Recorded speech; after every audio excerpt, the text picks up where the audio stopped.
Hello everyone, this is the part 3 of COVID-19 vaccine series.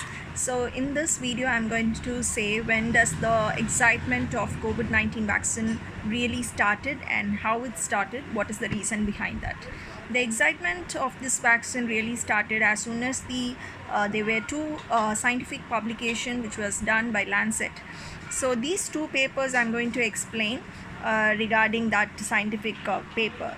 The first paper of the Lancet was published by University of Oxford, wherein in that paper they told that the first phase and the second phase is over, in which 1,000 healthy adults have been involved in that phase 1 and phase 2, among which the vaccine was given to 543 people among the 1,000 healthy candidates, and 534 people they have given a control of meningococcal conjugate vaccine. So they have divided the 1,000 into 543 for vaccine and 534 for the control. So what is the vaccine they gave is that vaccine composed of adenovirus vaccine vector along with the genetic sequence of the SARS-CoV-2. They combined these two and they gave the name like SHAD-OX1-NOV19. So this is the vaccine which was given to the vaccine group. And the result was that this vaccine is able to produce a strong antibody response. Along with that, it also induces the T-cell immune response. So this is the result they came up. And then they told that this result lasts up to 56 days after this vaccination of this vaccine group. This result of strong antibody and T-cell immune response has been there even up to 56 days. And they also specified that there is no serious adverse effects, and they are planning to do the phase 3 trials in England, South Africa and Brazil. So this is responsible for one of the excitement. That is the first paper. And coming to the second paper, and the second paper was published by China, wherein they involved 508 people totally, wherein among that 508, 382 were given vaccine and 126 have given a placebo.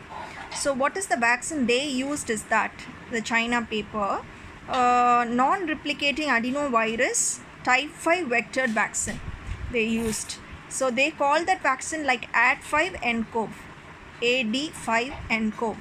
Okay.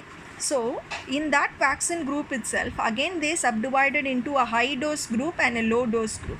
So among that 382 of vaccine group, they again divide into 253 of high dose group and 129 of low dose group. So what is the result they came up with that? Both the groups developed a T cell and antibody response of 95% of this kind of responses in the high dose group and 91% in a low dose group.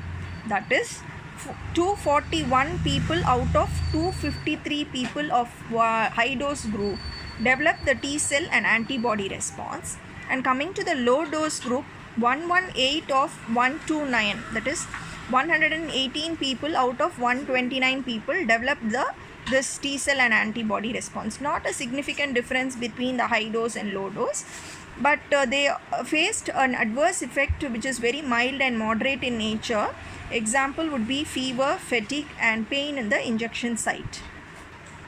So these were the two papers which really got which causes the excitation among the people around us. So the two vaccines have been giving out, that either the University of Oxford or the vaccine which is created by the China produces preliminary results which is very much promising, but we still don't know the level of immune response needed to protect against the SARS-CoV-2. So that is the thing. Okay, we will meet you in the fourth part of COVID-19 vaccine series. So in that video I'll be talking about the China, is it giving the drug to militaries? That question is raised. And also second question is that big commotion regarding the Russian vaccine. So we will be seeing in the fourth part. Follow it. Thank you.